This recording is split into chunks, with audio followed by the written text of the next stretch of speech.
Hi, I'm Carol Zerkowski, and I want to welcome you and thank you for coming to this Patriots for Robert MacLean and the Continuity of Open Government. This press conference today is being sponsored by the International Association of Whistleblowers, otherwise known as the IAW. As a volunteer board member of the IAW, I welcome you. And I want to especially thank Dr. Jim Murtaugh for his co-founder of IAW and for his providing the financial support for this event. The IAW is an organization founded by, of, and for whistleblowers. The focus of the IAW is the individual truth teller and the hardships that whistleblowers face around the globe, regardless of ethnic origin, creed of nationality, or any other situations. A mentoring program and networking between whistleblowers is strongly emphasized. As a former supervisory contracting officer who disclosed fraud, waste, and abuse of taxpayer funds on a contract of which I had been assigned only a short time before my disclosure, I saw firsthand how much I needed friends who would counsel me and let me know I was not alone, and they had my back through all the abusive, prohibitive practices the federal government management put me through for more than 3 years before I was removed from federal government. On the outcome of my case, even though it dragged on for more than 9 years and took me through Office of Special Counsel, Merit System Protection Board, and the Federal Circuit, I was much better off than most, and that the Federal Circuit issued a decision for me with precedence. The ruling on my case, Fed Circuit 03-3300, provided a safeguard for federal employees when they are advised by the agency to which they are attached that they have MSPB rights. The agency cannot retroactively go back and take away those rights as they had done in my case. As a result of the favorable ruling by the Federal Circuit on my case, Congress enacted law to cover the Federal Circuit decision. Tom Devine has named that change to the law the Zerkowski Law. I'll be glad to answer any questions you have about my case later in the question session. But now we want to concentrate on the case at hand, Robert MacLean, and the importance of a favorable ruling by the Supreme Court for him in the upcoming Department of Homeland Security versus Robert MacLean case. Oral discussion is to be heard by the Supreme Court on November the 4th, 2014. I ask you, are you ready to have your rights to know what is going on within our government and have spending reports, no matter how gross they might be, taken away? To have a Supreme Court ruling in favor of DHS could mean our rights to an open government could be very quickly taken away. We must work as U.S. citizens to let the people of the United States know an unfavorable ruling against Robert in this case should not and will not be tolerated. A closed government would certainly lead to a collapse of our democracy as we know it today. And if agencies are given the authorization by the Supreme Court to change unclassified information to classified, all of our rights will be violated. That's all of our rights, not just federal employees and federal government contractor employees. Robert MacLean has been advised by his attorneys to not attend the press conference and to not participate via media. However, this past Tuesday, he came to D.C. and testified about how he has been treated by DHS since his disclosure. His testimony was before the House Oversight and Government Reform Committee, Subcommittee on Federal Workforce, U.S. Postal Service, and the Census.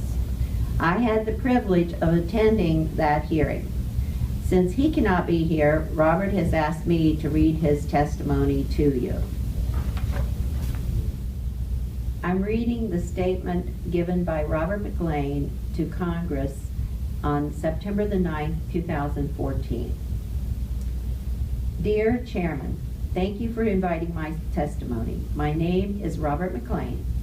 Currently, my Whistleblower Protection Act case is the first involving the act that will be heard by the Supreme Court.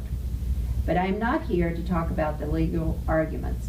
I want to share why I had to blow the whistle and what it means for our country to protect the freedom to warn. The timeline below shares a whistleblowing experience I never wanted to have, but it forced me to make the most difficult choices and decisions of my life about my duty to the country as a public servant and law enforcement officer.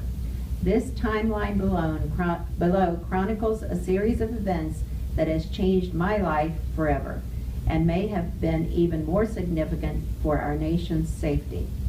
1992. After 4 years as a nuclear weapons specialist, I was honorably discharged from the Air Force with a top secret clearance and the option to re-enlist. 1996.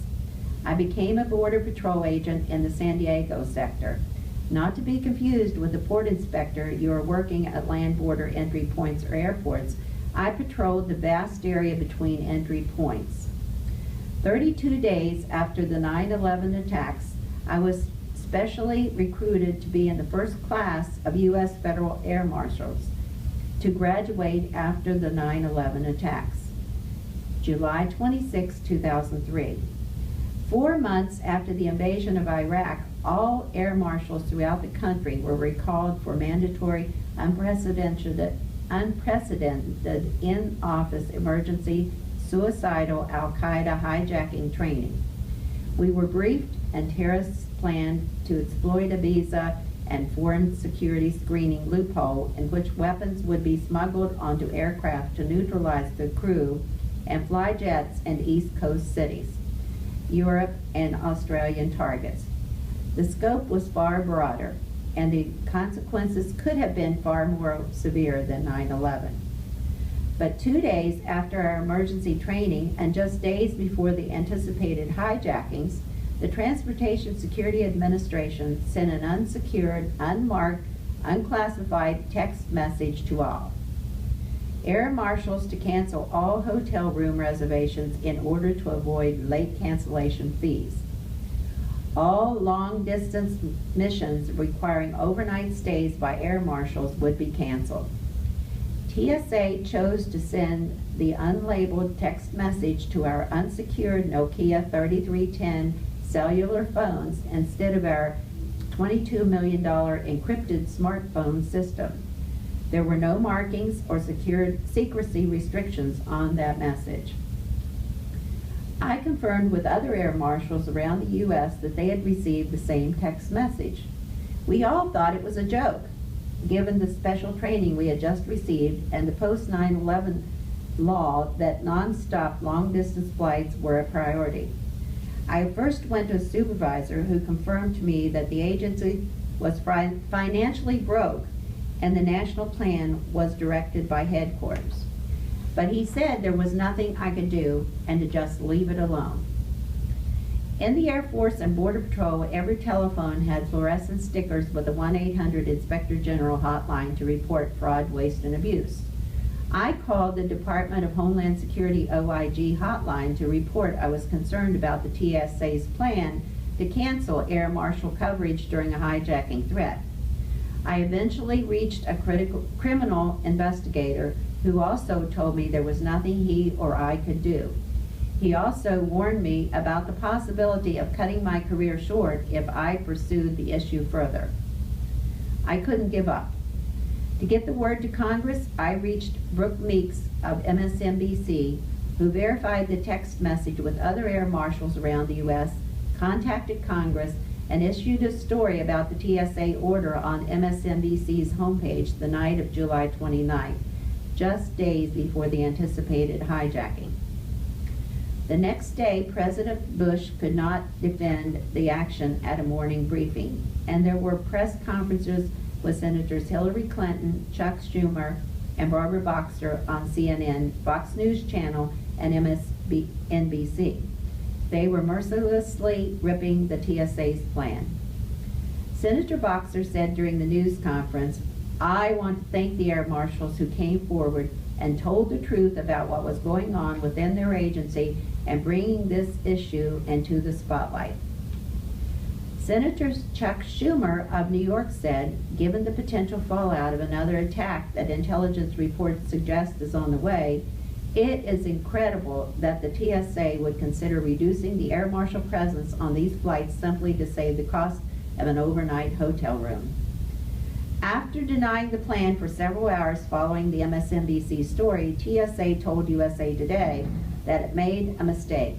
Less than 24 hours after the story broke, TSA proceeded to cancel its plan before it ever took effect. Excuse me. The U.S. Government Accountability Office and the Department of Homeland Security Inspector General later issued reports about TSA's plan. They discovered that I made my disclosure 5 days before the terrorist attacks were scheduled.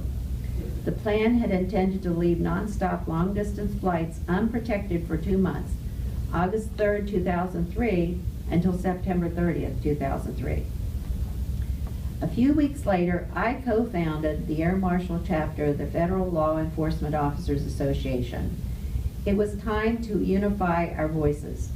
TSA would retaliate against my fellow FLEOA Air Marshal board members, such as Spencer Picard. Mr. Picard would eventually be forced to resign after appearing on ABC News 2020 after a 2-year House committee on the judiciary investigation we initiated and cooperated with. It titled the report, "In Plain Sight, Lack of Anonymity at the TSA Federal Air Marshal's Service Compromises Aviation and National Security." The report confirmed FLEOA whistleblowing disclosures of mismanagement that caused gross security breaches, exposing the identity of undercover agents. For example, the agency let a hotel chain advertise its undercover air marshals as its guests of the month.